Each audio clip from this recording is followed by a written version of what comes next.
Okay. So, Sujan, you were mentioning you're getting busy with work, right? And you're in staffing. I'm in staffing, technically. I mean, I'm not in staffing, but I'm head of recruiting for a consulting firm. And I worked in agency recruiting and staffing prior to that, and been in recruiting and talent acquisition for almost 10 years.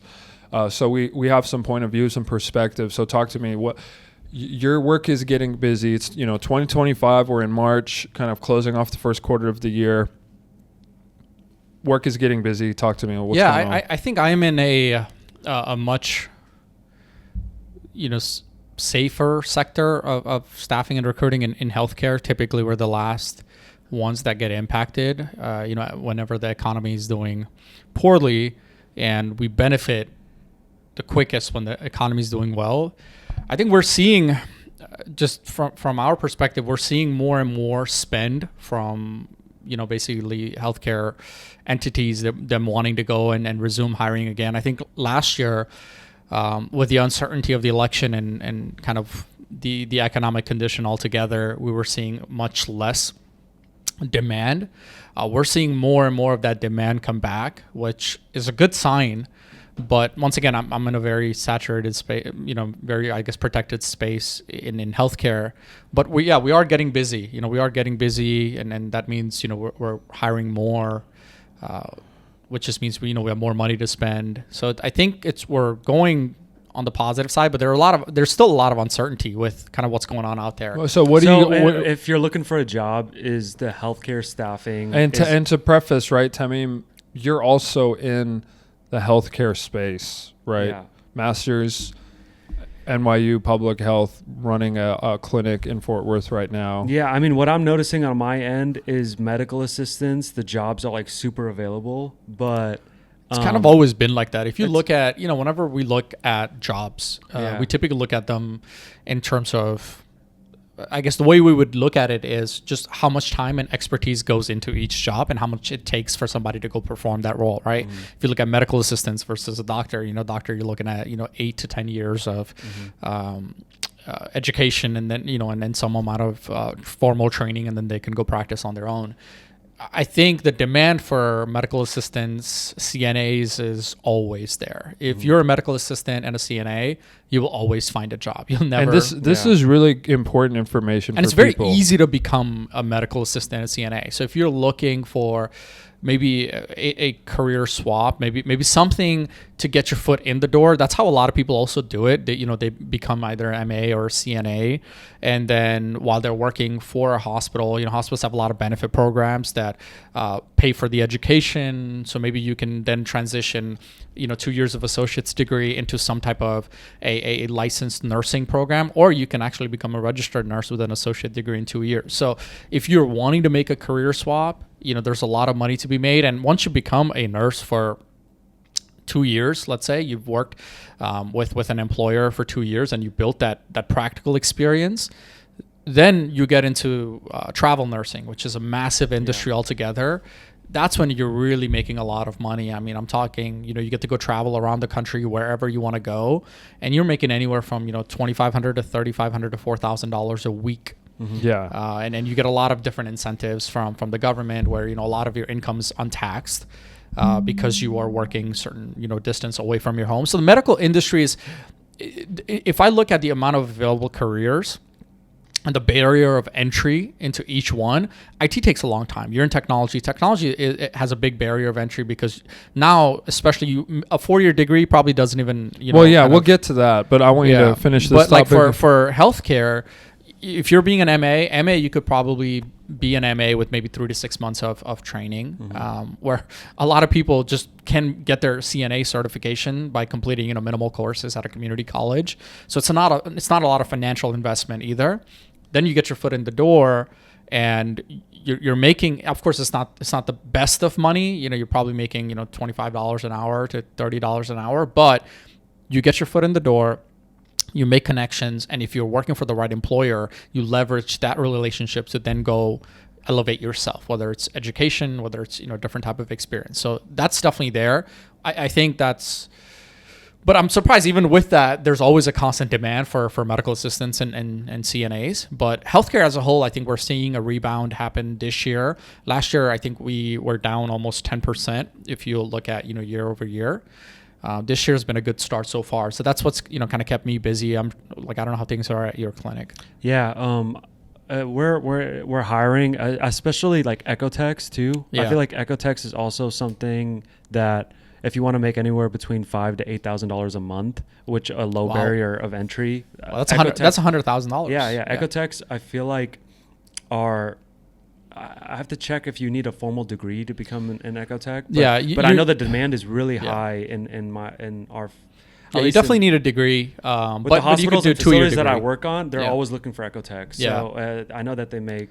Yeah, anything. I mean, we call it like ancillary services. So there's your nursing, then there's your advanced practitioners, which are probably which are your physicians, nurse practitioners, and physician assistants. Those are your advanced practitioners. And then we have ancillary. Ancillaries are where, like your techs, your X-ray, CT, echo techs. If you're getting into ancillary services, your job is secure forever. There is such a shortage. Everybody talks about nursing shortage. The shortage of ancillary services, therapists, physical, occupational, speech, and respiratory. Of course, those require formal education and a license to go practice that. But if you're looking for a profession that there, in the next, for the next 5 to 10 years at bare minimum, there's gonna be constant demand. That's the industry to get into. So if you're somebody who's looking to decide your career path, maybe you're in high school, you're looking to go to college, figuring out, okay, you want to be in healthcare, you don't know where, and you're considering all these different areas of education, therapy is probably the biggest, maybe biggest subspecialty you could get into because of the demand and the lack of professionals that practice it. Beautiful, man. And this is why I wanted to talk about these things, because people want to know, and we have perspective and we have experience in the field of staffing. You in healthcare and Tamiem being, running a clinic in Fort Worth, understanding kind of the demands and the needs on the everyday basis.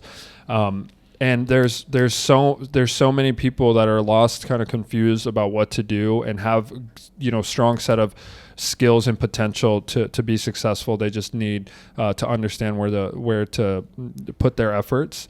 And so consider that. I think in technology, kind of switching gears here, it's been absolutely brutal in terms of opportunity. The layoffs. And I have a list here from layoffs.fyi that kind of shows you what it looked like post COVID. And as you can see in 2020, that initial kind of bump of COVID and layoffs hit, but then between Q3 of 2020 all the way to Q1 of 2022, there were no layoffs, and there were a lot of hires, and there were a lot of remote hiring, and there's a lot of 6-figure jobs like straight out of college. You almost didn't need degrees for a lot of these opportunities if you were a really solid engineer. A lot of these dev schools, online schools, were very popular at the time to get $15,000 to get a certificate to learn how to code. Being self-taught, you were able to find opportunity, and then.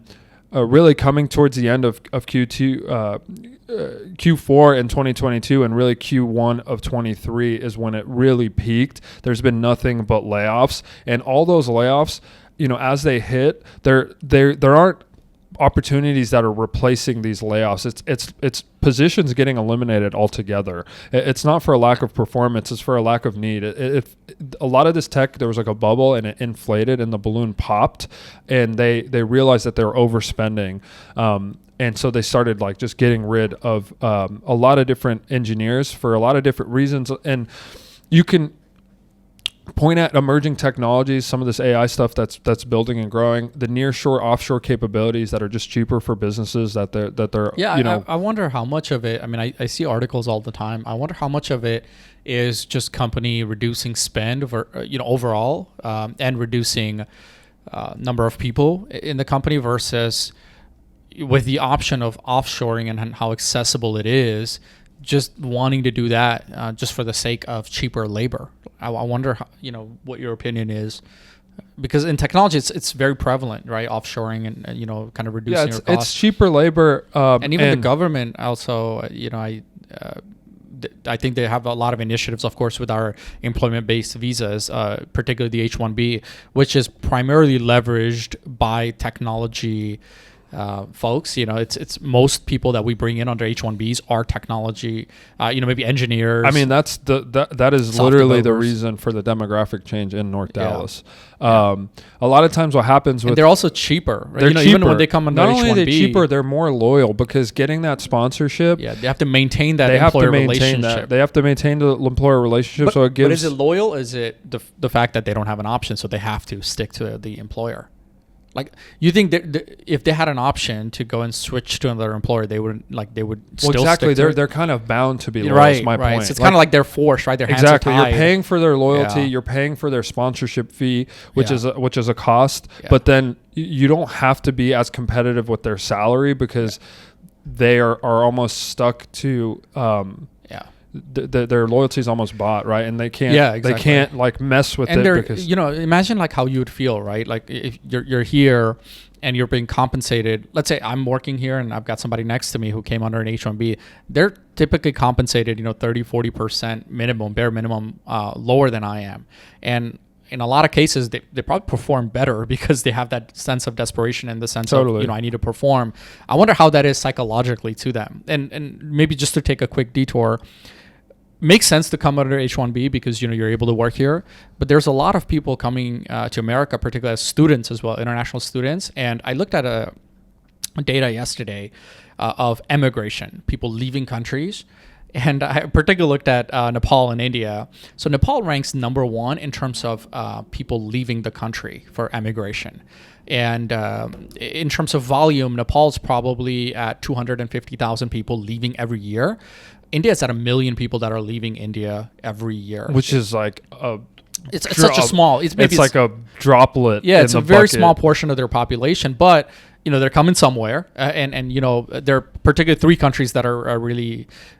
maybe 4 that are really popular. Canada, America, somewhere in Europe, particularly England, and then Australia. Those are the primary locations for these people to go to. So if you're a student who's looking to come to America, don't. It's not the glamorous life that everybody thinks it to be. I think the perception of America outside, and this is why a lot of people choose to come here, is, you get to come in here, you make a lot of money, and you're going to be rich. You're not going to be rich. The people in America are not rich. If you look at kind of the lifestyle here, it's expensive, right? Which we'll get into. The cost of the dream of buying a home is not a realistic dream the way the economy is today. So if you are looking to consider America as an option for education and to maybe settle yourself here after your education, for the time being, don't. It's oversaturated with students, and my boy just got here and he doesn't want anybody else here, man. He's like, no, don't come. I got here. It's all done. Yeah, listen, only I should benefit. Don't come here. It's all done. We already took all the. Yeah, it's you'll see kind of these clips. I think social media makes everything kind of a fantasy and glamorizes the life here because you only see people traveling. You see people in the best moments of their life, but you don't see the struggle that you have to face as a student. The fact that you have to pay probably 4x the tuition, compared to somebody here, is a big struggle, and you're not able to work. So don't come here. It's not easy. If you're going to come here, expect to struggle a lot, and if you're okay with that, then that should be the only reason. Which most struggle in what way? Struggle in all the ways. The sense of community is not there. You're missing out. Well, unless you're going to Costco in Frisco, you know what I mean? Because your community maybe the parking lot. You could have a tailgate on a there. serious note, managing and hiring and going through the interview process myself, managing it and qualifying candidates, the bar has raised. Like, right. you not only have to be a strong technologist, but you have to be a very strong professional. You have to have strong communication skills. You have to be very presentable. There's a wave of these hires that I've showed, this time between, Q3 of 2020 and Q1 of 2022, when there's a dip in these layoffs, and companies everybody was hiring, and the comps were crazy. The comps were crazy. there was remote flexibility. So what happens is you get a lot of these young professionals who don't understand professionalism and office etiquette, and even understanding that it is a sacrifice to have to drive into an office, be in there on time, leave at a specific time. There's a professional etiquette that was lost in this process. And I encourage candidates in the marketplace to lean into that versus, wanting more of the flexibility and the remote and the hybrid and all that stuff, because you're not going to make an impact and build the type of relationships you need with decision makers and higher ups in your organization remotely. You're not going to be able to do it with the same type of level of the influence that you'll have. The conversations that you'll be a part of in the office is so much more valuable early in your career. The sacrifice that you have to be willing to put up front is important. So as a candidate, it's important for you to lean into being in the office, working with people, lean into that collaboration aspect, dressing nice, looking the part, acting the part, being a professional, being curious, being hardworking. All the other things on top of your actual skill set that's important in the way your resume reads. The soft skills are much more, because everybody has technical skills. They're rising because of the influx of the H-1B that we're talking about, because of the dynamics. What a lot of these H-1B people don't have is their ability to be client facing, to communicate, to sell, to tell a story. Just they're not from here. Yeah. And that's where they don't have the same type of advantage as like the homegrown talent does.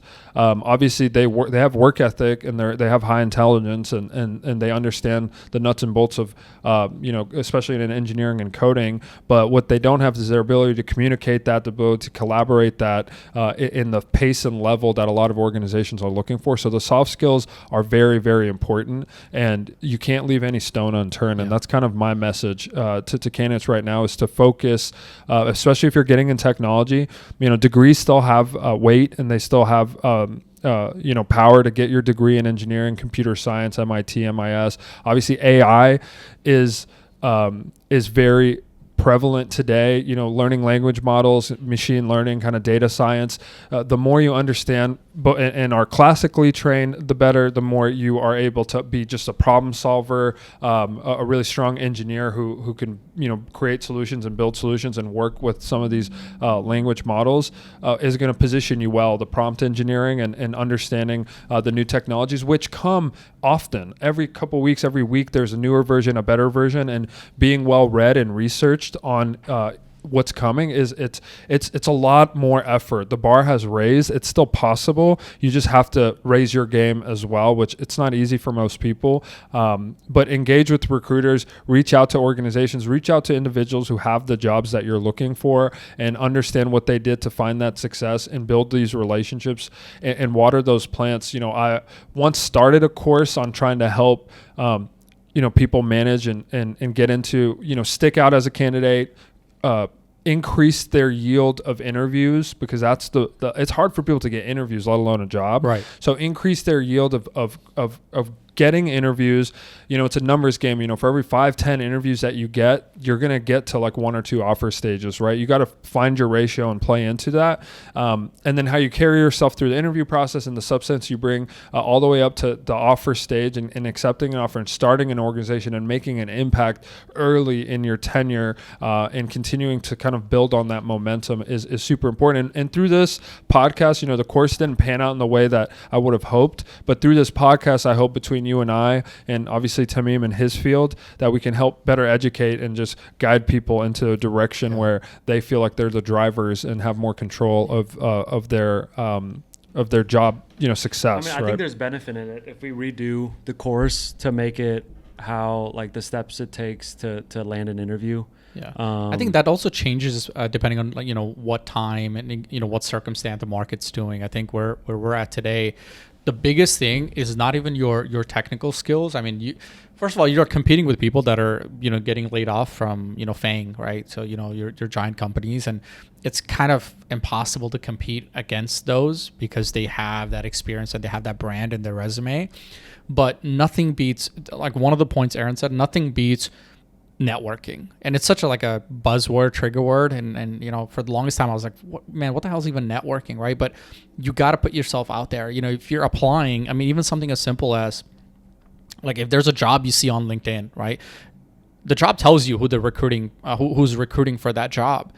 Applying and reaching out to them, trying to understand like what they're looking for, and just initiating a communication. This is like, you know, I have a friend who does this really well whenever he's in his job search process. He gets so obsessive.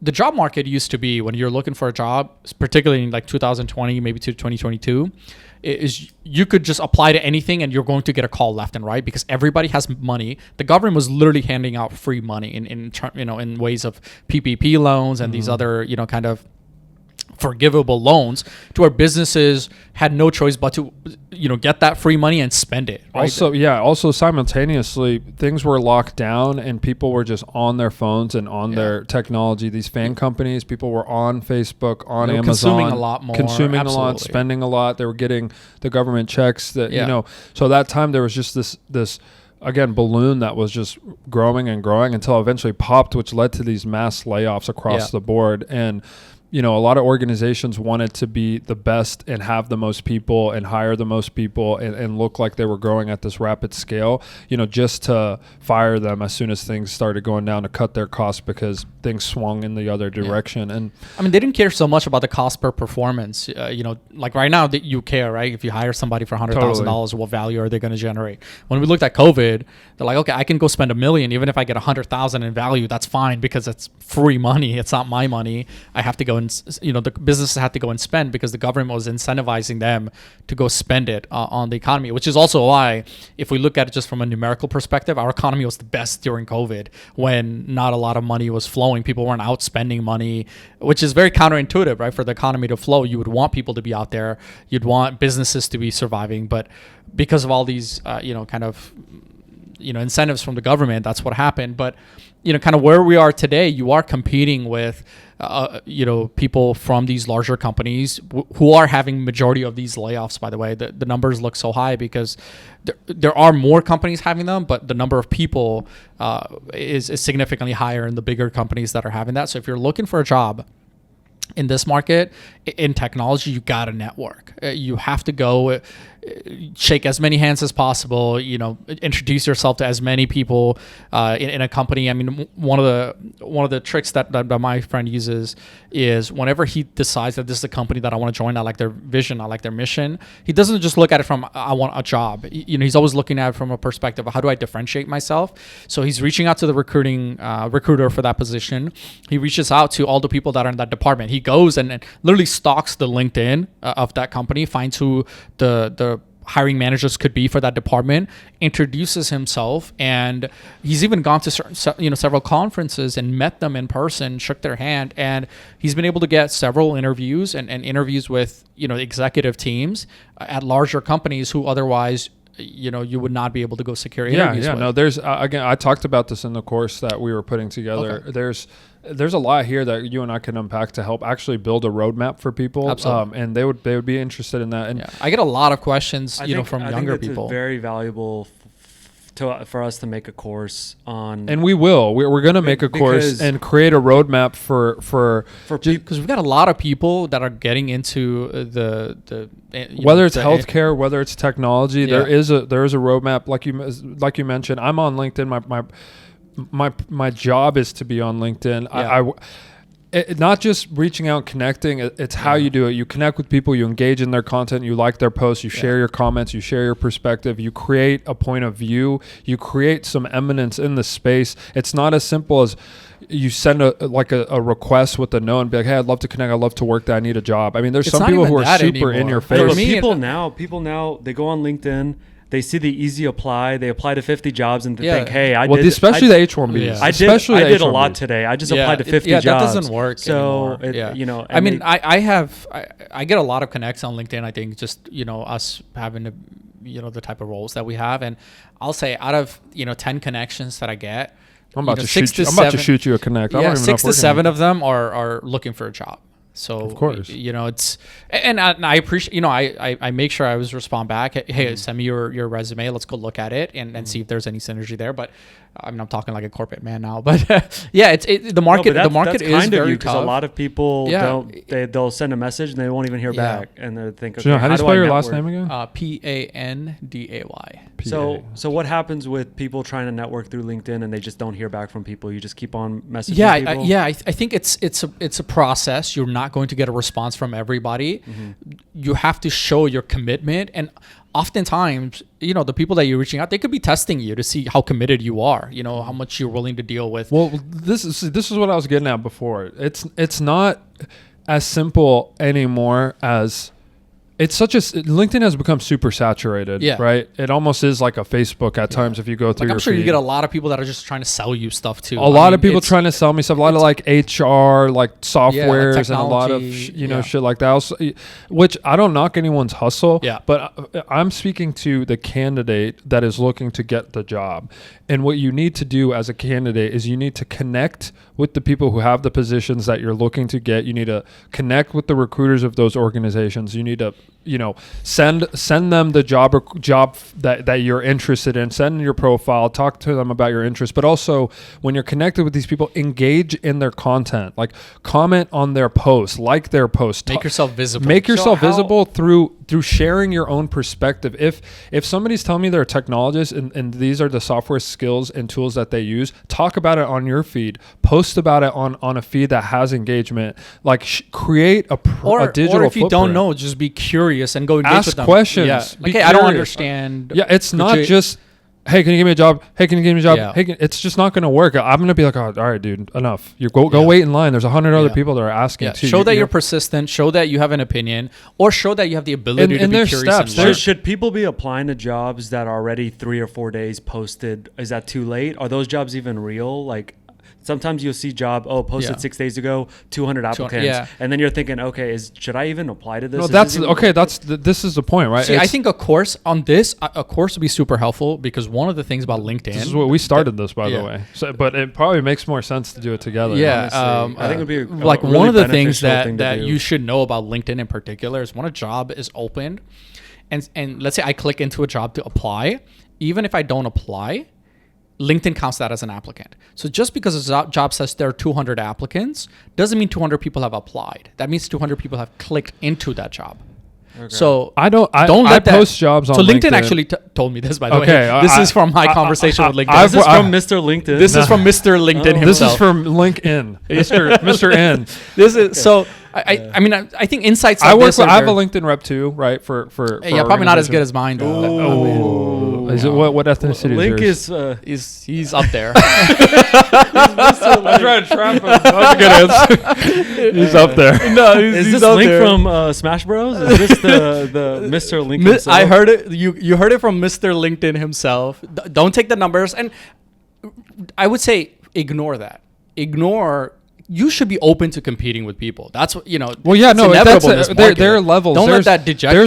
There's levels of. So even if it's multiple days, I would say apply. No, there's levels of effort, right? There are people, like you said, who just click the easy apply, spam apply 50 jobs, and they think they're doing something. By the way, a lot of people that apply aren't even matches. Think about it, right? If LinkedIn makes it so easy for you to apply, how do you know that the 200 people that applied are qualified for that role? Most of them are not. Most of them. Is the hiring manager actually going to go through the 200? No, absolutely. So 90% of that's also another thing where it's like probably higher than 90%. Again, there are steps. There are levels. There's sitting at home waiting for something to happen, doing nothing. That's not going to get you anywhere. And then there's applying to hundreds of jobs, and then there's connecting and sending messages, and then there's creating actual content, making an eminence, posting, like engaging in other people's posts, and then there's going to networking events, and then there's doing follow-ups. There's so many layers that once you start unpacking and going through all the different levels, eventually you're going to get an interview. Eventually you're going to get multiple interviews. Eventually you're going to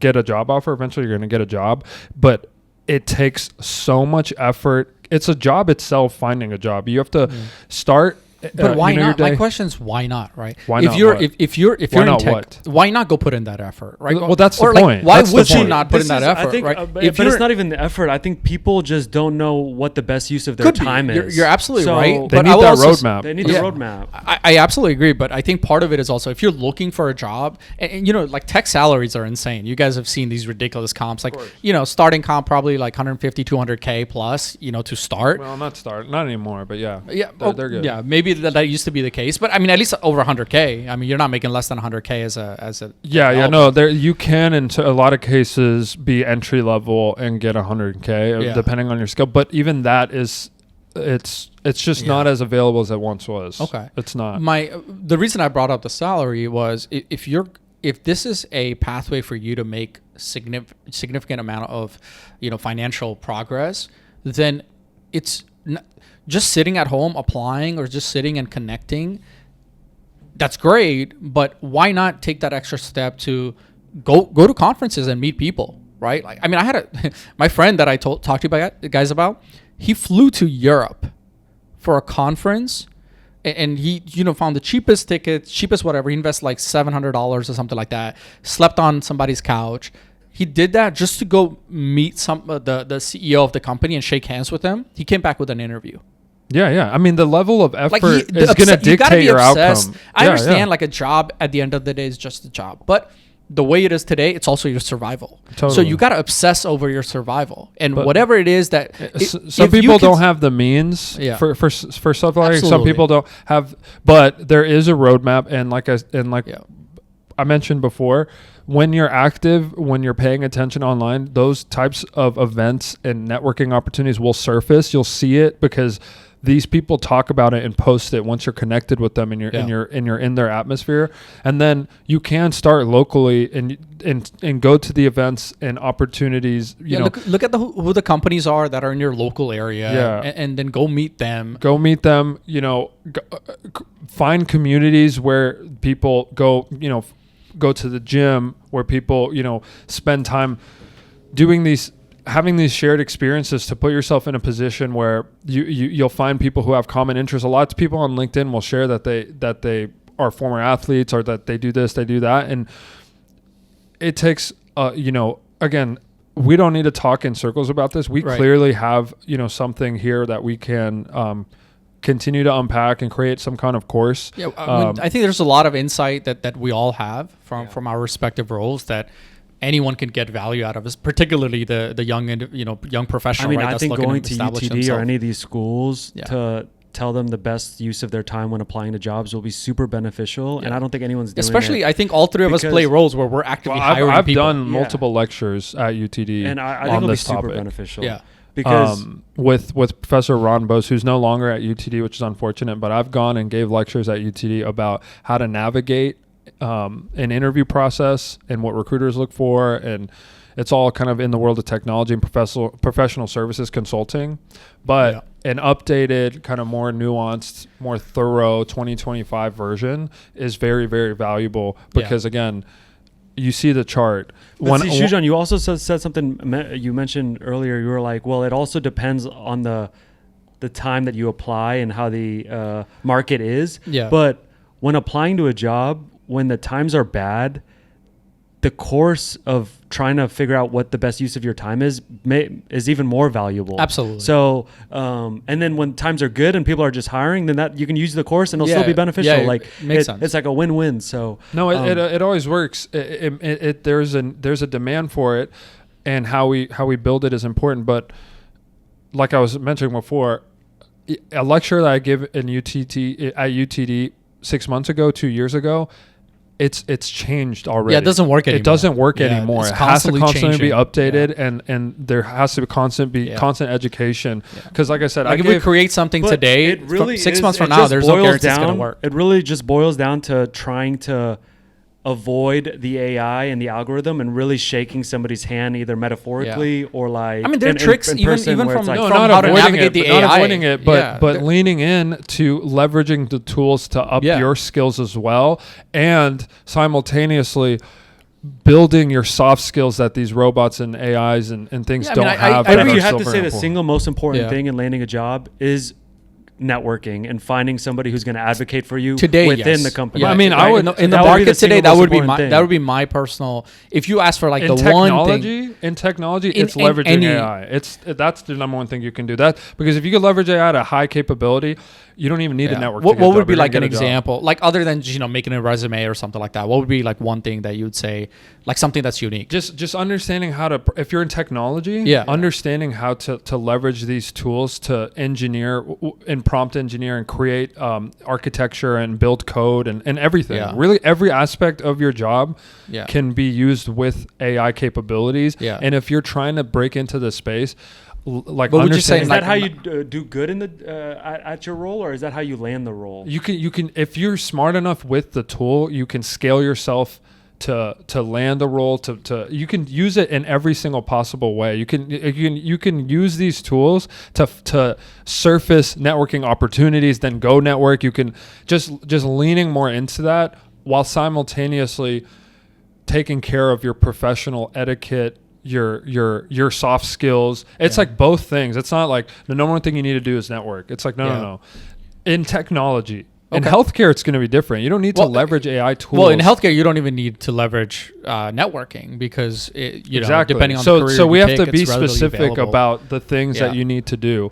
For technology, you have to be well versed in what are the tools that people are using, how can I best use these tools to impact my efficiency across the board, whether that's creating a resume, tailoring messages to people. It's like you can use it in so many different ways. I'm not a technologist, I'm a recruiter, but I've talked to many technologists and I've seen how the ones that lean more into these skills and these tools are just better candidates for so many. Even people who can cheat at a very effective level with these tools are interesting candidates, because if you're able to fluidly cheat on these things without even showcasing that you are cheating, there's something interesting about that type of candidate, because they've been able to manipulate the tool enough. It's like the catch me if you can candidate. Exactly. I mean, because if they could figure it out like that on a job, and I'm talking about very fluid, it will still lean back to the way they communicate, the way they can translate their knowledge. If the foundation of their knowledge is based on this AI tool and they're able to translate it with an accurate outcome, like that's all people care about anyways. Most subject matter experts are the best. If you're not a subject matter expert and you're leveraging an AI tool and you're leaning too hard into the AI's understanding and just pretty much letting it run, you might be wrong, because there are a lot of hallucinations. There's a lot of times where the AI is not accurate. But when you're a subject matter expert and you know your shit, and you're using the tool to cross-reference to better kind of make your case, that's what makes like kind of the perfect mix. That's why still having your degree, that's what still having like a knowledge base is super, super important. It's not that you could lean all the way into it and let it take over, because then you're no good. It's a balance that's going to help you stick out in the marketplace. In the world of technology, that's again, that's all I could speak to. I think that perspective is important. I think all of us have... I think there's a lot here to talk about. For sure there's a lot. But I think another one that's related to the economy and kind of the job market we wanted to talk about, since we're local to DFW. I don't know how much or how closely. I know recently you bought a house. Has it been a year already? It's been some time. Yeah, it's been a year. Yeah, so you bought a house. Aaron, you're in Dallas. You're in an apartment, but probably I'm in a condo. I'm in a condo that we're leasing right now. Yeah, but you'd probably be looking to buy sometime in the future, for sure. Right? So, do you guys have any thought on what the housing market looks like in DFW? Because it's not good for the past few years, particularly from even way before COVID. Dallas had always been, particularly Frisco and North Dallas, had always been a very rising kind of real estate market where, you were seeing returns of, at bare minimum, 10% year over year, which is insane. And we've stabilized for the past, I want to say like 2 years, really, ever since, the layoffs and kind of things began. Interest rates went up. So the market's, wasn't doing so well. But the problem, I don't know if it's a problem or something. They are still building tons of homes in Dallas. Who's buying these homes? I think we all know. We all know who's buying it. The H-1Bs. How do they have all this money? I don't understand. I've seen so much student driver stickers lately.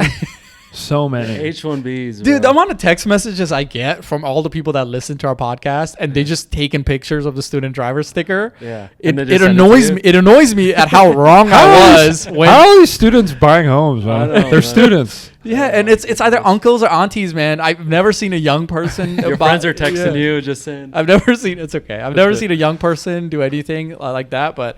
Yeah, man, people just like buying homes left and right, and my brother's friends. My brother's been hanging out with his friends, and he's been going to dinners and going out, and his friends have been coming up to him like, "Yo, is your brother?" And in Bilal too. Did you tell you? No. They went to like an iftar dinner, and they went to dinners and hanging out with friends that they haven't seen in a long time. And they were like, wait, is one of y'all's brothers in a podcast? Because we've been seeing clips on our For You page. So, like, our clips have been going around. Yeah. And they're telling us to quit the pod, man. Yeah. People were like, oh, I'm gonna quit the pod. I think TikTok has been relatively positive for us, negative against. We don't, I mean. But I think on YouTube. How are we on time? How are we feeling? No, we have, I think, maybe just a little bit and we can finish out, kind of the last bit of topics we have. No, yeah, top 5 student drivers. No, but I want to finish out this. Top 5 student female. No, I want to like finish definitely this topic because I think the people that follow us are interested because we have a lot of DFW realtors following us. So I don't know if you're a realtor. Yeah, I challenge. I mean, I would love to have a realtor on and to talk about the market further and what their feelings are on kind of the shift of demographics and the pricing and the mortgage rates and the inventory. It's crazy. The average home I looked this up. I think it was Frisco or McKinney, one of the cities. The average home price was $670,000, which of course, with the prices that we're seeing is not significant, but if you look at the average salary, maybe even if you say like 100K, 150K, you can't afford a $700,000 house. Mm-hmm. How is somebody buying a $700,000 house? And if you're saying it's, predominantly Indian people that are buying up these homes. You said that. I didn't say that. Well, you said we all know who's buying. I'm 30% Indian. So. You're the Indian and you're 30% Indian. 30% and you're how much Indian? Undecided yet. I'm 100% Nepali. This guy's 100% Indian. I'm 100% Nepali. With that high-pitched voice, man. You Indian, bro.